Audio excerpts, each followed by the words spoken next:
మార్చి 21న Indira park వద్ద జరుగు ధర్నాకు పిలుపునిచ్చిన నేపథ్యంలో నాయకులను ముందస్తు అరెస్టు చేసినందుకు గాను కాంగ్రెస్ ప్రభుత్వం యొక్క దిష్టిబొమ్మను దగ్ధం చేశారు.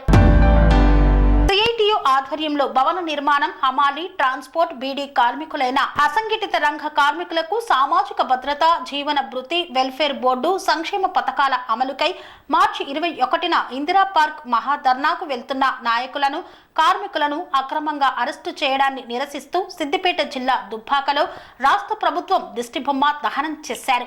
ఈ సందర్భంగా సిఐటియు జిల్లా కోశాధికారి భాస్కర్ మాట్లాడుతూ రాష్ట్ర వ్యాప్తంగా సుమారు 1 కోటి మంది అసంఘటిత రంగ కార్మికులు ఉన్నారని, ప్రధానంగా భవన నిర్మాణం, హమాలీలు, ట్రాన్స్పోర్ట్, బీడీ కార్మికులు వంటి అసంఘటిత రంగ కార్మికులకు సామాజిక భద్రతా చట్టం తీసుకురావాలని, హమాలీ, ట్రాన్స్పోర్ట్ కార్మికులకు వెల్ఫేర్ బోర్డు ఏర్పాటు చేయాలని, బీడీ కార్మికులకు జీవన భృతి 4,000 రూపాయల కనీస వేతనం జీవో విడుదల చేయాలని, ఇతర సంక్షేమ పథకాలు అమలు చేయాలని డిమాండ్ చేశారు.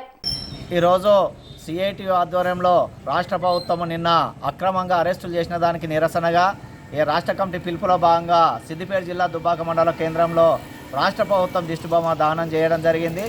ఈ నిన్న 21 తారీఖు నాడు చలో హైదరాబాద్ కార్యక్రమం నిర్వహించినటువంటి సందర్భంగా అసంఘటిత రంగ కార్మికులైనటువంటి హమాలీ, భవన నిర్మాణ కార్మికులు, బీడీ కార్మికులు, ట్రాన్స్పోర్ట్ రంగ కార్మికుల సమస్యలు పరిష్కరించాలని, భవన నిర్మాణ కార్మికుల వెల్ఫేర్ బోర్డును రక్షించాలని, ఆ బోర్డు నిధులను దుర్వినియోగం కాకుండా దళారుల ద్వారా జరుగుతున్నటువంటి పైరవీలను ఆపాలని, వారితో పాటు బీడీ కార్మికులకు అధికారంలోకి రాగానే 4,000 రూపాయల జీవనభృతి అమలు చేస్తామని చెప్పి అమలు చేయకపోవడం, హమాలీ కార్మికుల కనీస రక్షణ కోసం, భద్రత కోసము వెల్ఫేర్ బోర్డు తీసుకురానటువంటి పరిస్థితి ఉంది. ఈ నేపథ్యంలో ఈ కేంద్ర ప్రభుత్వం కూడా అదే వైఖరిని కొనసాగిస్తూ ఉంది. వీటికి నిరసనగా నిన్న హైదరాబాద్ ఇందిరా పార్క్ దగ్గర మహాధర్నా నిర్వహిస్తూ ఉంటే అనేక జిల్లాల్లో అక్రమ అరెస్టులు చేసినటువంటి రాష్ట్ర ప్రభుత్వం దుర్నీతిని నిరసనగా ఈరోజు దిష్టిబొమ్మ కార్యక్రమం చేస్తూ ఉన్నాం. వారితో పాటు కేంద్ర ప్రభుత్వం కూడా ఈ అసంఘటిత రంగ కార్మికుల చట్టాలను రద్దు చేస్తూ కార్మిక వ్యతిరేక 4 లేబర్ కోడ్లను తెచ్చే ప్రయత్నం ఈరోజు కేంద్ర ప్రభుత్వం ప్రయత్నం చేస్తూ ఉంది. ఉన్న వెల్ఫేర్ బోర్డులను రద్దు చేసే ప్రయత్నం చేస్తూ ఉంది. కాబట్టి ఈరోజు ఎంతో కొంత ఉపయోగంగా ఉన్నటువంటి భవన నిర్మాణ కార్మికుల వెల్ఫేర్ బోర్డును కూడా నిర్వీర్యం చేసేటువంటి కుట్రలు కేంద్ర ప్రభుత్వం ప్రయత్నం చేస్తూ ఉంది. ఈ కేంద్ర రాష్ట్ర ప్రభుత్వాలు ఇప్పటికైనా స్పందించి అసంఘటిత రంగ కార్మికుల సమస్యలు పరిష్కరించాలని, అసంఘటిత రంగ కార్మికులకున్న సంక్షేమ పథకాలను అమలు చేస్తూ వెల్ఫేర్ బోర్డులను బలోపేతం చేయాలని సీఎట్గా డిమాండ్ చేస్తూ ఉన్నాం. లేకపోతే రాబో రోజుల్లో పెద్ద ఎత్తున పోరాటాలకు సిద్ధపడతామని చెప్పి ఈ కేంద్ర ప్రభుత్వాన్ని, ఈ రాష్ట్రంలో ఉన్నటువంటి కాంగ్రెస్ ప్రభుత్వాన్ని కూడా హెచ్చరిక చేస్తూ ఉన్నాం. అనురాగానికి అమ్మ ఆదర్శం, ఆరోగ్యానికి Shri Sai homeo stores and clinic. అనుభవం, అర్హత, అంకిత భావం కల డాక్టర్లచే చికిత్స.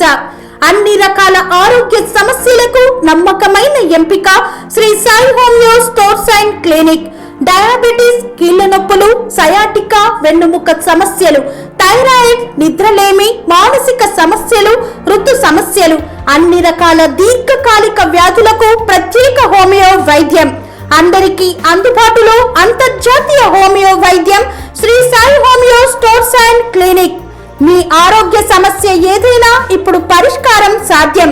సైడ్ ఎఫెక్ట్ లేని వైద్యంతో సంపూర్ణ ఆరోగ్యం కొరకు సంప్రదించండి Sri Sai homeo clinic and stores, Bhavani Nagar, Ambedkar Nagar road, old Alwal, Secunderabad. సంప్రదించాల్సిన ఫోన్ నంబర్స్ 9000751751 మరియు 9000422525.